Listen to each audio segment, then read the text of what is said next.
Hello everyone, मैं प्रदीप कुमार आगाज IAS institute में आप सभी का स्वागत करता हूं। तो आइए आज के इस वीडियो में हम लोग बात करने वाले हैं सामाजिक न्याय। सामाजिक न्याय से रिलेटेड यूपीएससी के प्रीलिम्स और मेंस के लिए आज के जितने भी मोस्ट इम्पोर्टेंट टॉपिक है हम आप लोगों के लिए लेकर आए हैं। तो चलिए देखते हैं। तो देखिए, प्रीलिम्स के लिए जो टॉपिक है वो है अमृत सरोवर मिशन, अटल भूजल योजना, त्वरित सुधार जल समाधान। और मेंस के लिए जो टॉपिक है वो है जल का अभाव और संबंधित कदम, जल संसाधन संसाधनों का संरक्षण। तो चलिए हम यूपीएससी के प्रीलिम्स और मेंस के इन सभी टॉपिक के बारे में पूरे विस्तार से चर्चा करते हैं। तो देखिए चर्चा में क्यों है, आइए समझते हैं। भारत में बढ़ते जल संकट की समस्या को हल करने में गैर लाभकारी और नागरिक समाज संगठनों द्वारा त्वरित सुधार समाधानों के तहत अहम भूमिका निभाई जा रही है। हालांकि ये त्वरित सुधार लंबे समय तक अस्थायी नहीं हो सकते हैं। इन त्वरित सुधारों की सावधानी पूर्वक जांच करना तथा यह सुनिश्चित करना आवश्यक है कि हम ऐसी रणनीतियां अपनाएं जो भविष्य में अस्थायी बने रह सके। त्वरित सुधार जल समाधान क्या है, आइए हम लोग देखते हैं। सबसे पहले हम लोग इसका परिचय जानते हैं। तो देखिए, त्वरित सुधार जल समाधान से तात्पर्य विशेष रूप से जल की कमी या जल प्रबंधन में चुनौतियों का सामना करने वाले क्षेत्रों में जल से संबंधित मुद्दों के समाधान के लिए लागू किए गए तत्काल और अक्सर अस्थायी उपायों से है। विभिन्न हस्तक्षेप क्या है, आइए हम लोग देखते हैं। तो देखिए, नदियों को चौड़ा और गहरा करना, जल वहन क्षमता बढ़ाने के लिए प्राकृतिक जल स्रोतों को संशोधित करना, जल संचयन प्रतियोगिताओं, विभिन्न समुदायों को वर्षा जल संचयन और जल बचत प्रथाओं को अपनाने के लिए प्रोत्साहित करना, व्यापक जल प्रबंधन रणनीतियों के बिना सीमित प्रभाव, नदी किनारे वृक्षारोपण। यह विधि मिट्टी को स्थिर रखती है और कटाव को रोकती है। बड़े जल प्रबंधन मुद्दों को पूरी तरह से संबोधित नहीं किया जा सकता है। त्वरित अवसंरचना विकास, सीवेज उपचार संयंत्रों और जल ग्रिड जैसी जल सुविधाओं का तेजी से निर्माण करना, जल भूतों का कृत्रिम पुनर्भरण, भूजल स्तर की पुनः प्राप्ति हेतु भूमिगत जल भूतों में जल भरना। इससे निपटने के लिए सतत अस्थायी प्रबंधन की आवश्यकता है। अलवलीकरण संयंत्र, जल की जरूरतों को पूरा करने के लिए समुद्र जल को मीठे जल में परिवर्तित करना।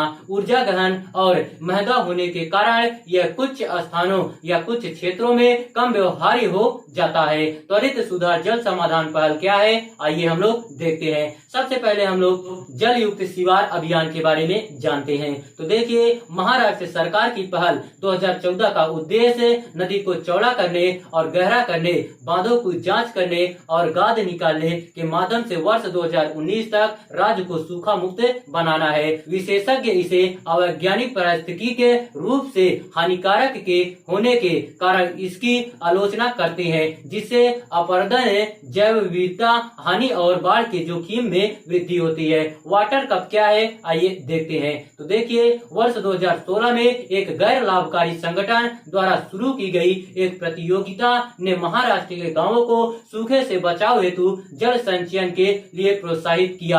आलोचक वैधता और स्थिरता पर सवाल उठाते हैं, और क्योंकि इसमें जल की गुणवत्ता और भूजल प्रभाव, सामाजिक समानता तथा रखरखाव तंत्र की अनदेखी की गई है। जल प्रबंधन के त्वरित समाधान में चुनौतियां क्या है, आइए देखते हैं। सबसे पहले हम लोग पर्यावरणीय प्रभाव के बारे में जानते हैं। तो देखिए, नदी को चौड़ा और गहरा करने जैसे तीव्र हस्तक्षेप में पारिस्थितिक क्षति हो सकती है। जल्दबाजी वाली परियोजनाओं के कारण अपरदन, अवसादन और जैव विविधता का नुकसान हो सकता है। सीमित सामुदायिक सहभागिता क्या है, आइए देखते हैं। त्वरित सुधार दृष्टिकोण में हितधारकों के साथ पर्याप्त भागीदारी और परामर्श की कमी हो सकती है। सामाजिक आयाम की उपेक्षा से प्रतिरोध और संघर्ष की स्थिति हो सकती है। फंडिंग निर्भरता क्या है, आइए देखते हैं। तो देखिए, कारपोरेट सामाजिक उत्तरदायित्व CSR फंडिंग पर भरोसा करने से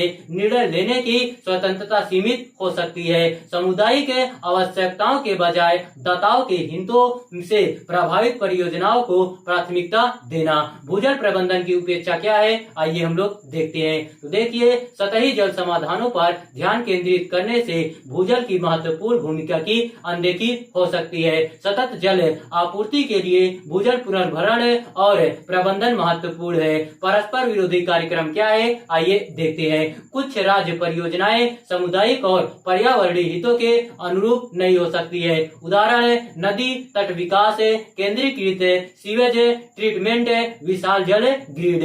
महत्वपूर्ण भागीदारी से बदलाव किया है, आइए देखते हैं। तो देखिए, गहन विश्लेषण और समझ से तकनीकी प्रबंधकीय दृष्टिकोण की ओर मानसिकता में बदलाव। इसका अर्थ है तकनीकी ज्ञान और समस्या समाधान पर बहुत अधिक जोर देना, जिससे जल प्रबंधन से संबंधित महत्वपूर्ण सामाजिक, आर्थिक तथा पारिस्थितिक पहलुओं की अनदेखी हो सकती है। भारत में जल संकट से निपटने के लिए सरकारी योजनाएं क्या है, आइए देखते हैं। सबसे पहले हम लोग अमृत सरोवर मिशन के बारे में जानते हैं। तो देखिए, अमृत सरोवर मिशन 24 अप्रैल 2022 को लॉन्च किया गया। इस मिशन का लक्ष्य आजादी का अमृत महोत्सव समारोह के हिस्से के रूप में प्रत्येक जिले में 75 जल निकायों को विकसित और पुनर्जीवित करना है। मिशन का उद्देश्य स्थानीय जल निकायों की जल भंडारण क्षमता और गुणवत्ता में सुधार करना, बेहतर जल उपलब्धता और पारिस्थितिकी तंत्र स्वास्थ्य में योगदान देना है। अटल भू जल योजना क्या है, आइए देखते हैं। यह योजना गुजरात, हरियाणा, कर्नाटक, मध्य प्रदेश, महाराष्ट्र, राजस्थान और उत्तर प्रदेश के कुछ जल तनावग्रस्त क्षेत्रों को लक्षित करती है।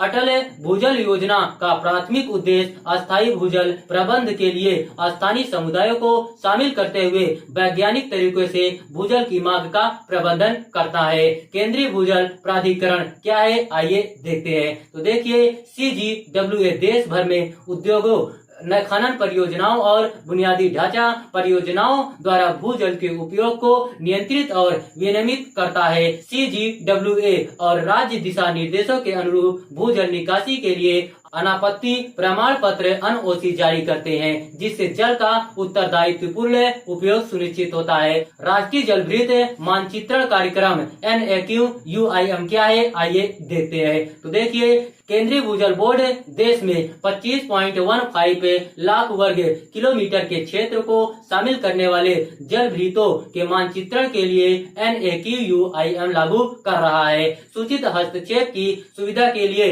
अध्ययन रिपोर्ट और प्रबंधन योजनाओं राज्यों, केंद्र शासित प्रदेशों के साथ साझा की जाती है। भूजल के कृत्रिम पुनर्भरण के लिए मास्टर प्लान 2020 क्या है, आइए देखते हैं। तो देखिए, इस योजना में राज्यों, केंद्र शासित प्रदेशों के सहयोग से तैयार मास्टर प्लान में लगभग 1.42 करोड़ रुपए की लागत से वर्षा जल संचयन और कृत्रिम पुनर्भरण संरचनाओं के निर्माण की रूपरेखा है। योजना का लक्ष्य 185 बिलियन क्यूबिक मीटर BCM जल का उपयोग करना, जल संरक्षण और पुनर्भरण को बढ़ावा देना है। आगे की राह क्या है, आइए देखते हैं। तो देखिए, तत्कालीन जरूरतों और दीर्घकालीन चुनौतियों दोनों का हल करने वाली व्यापक और धारणीय जल प्रबंधन रणनीतियों को अपनाया जाना, जल प्रबंधन संबंधी निर्णयों में समुदायों के दृष्टिकोण को शामिल करते हुए प्रभावी सामुदायिक भागीदारी को प्रोत्साहित करना, भविष्य में जल संकट से निपटने के लिए जल संबंधी बुनियादी ढांचे और क्षमता निर्माण कार्यक्रमों में निवेश को प्राथमिकता देना, जल प्रबंधन पहल की प्रभावशीलता और प्रभाव का आकलन करने के लिए ठोस निगरानी एवं मूल्यांकन तंत्र की स्थापना करना, भावी पीढ़ियों हेतु पानी की उपलब्धता सुनिश्चित करने के लिए जिम्मेदार भूजल प्रबंधन और संरक्षण प्रथाओं को बढ़ावा देना। तो देखिए, अगर आप लोगों को इसका PDF चाहिए तो इसका PDF हम आप लोगों को टेलीग्राम चैनल पर अपलोड कर देंगे। टेलीग्राम चैनल का नाम है आगाज IAS इंस्टीट्यूट और टेलीग्राम चैनल का लिंक हम इस वीडियो के डिस्क्रिप्शन में भी दे देंगे। आप यहां से भी जाकर टेलीग्राम चैनल को ज्वाइन कर सकते हैं और PDF डाउनलोड कर सकते हैं।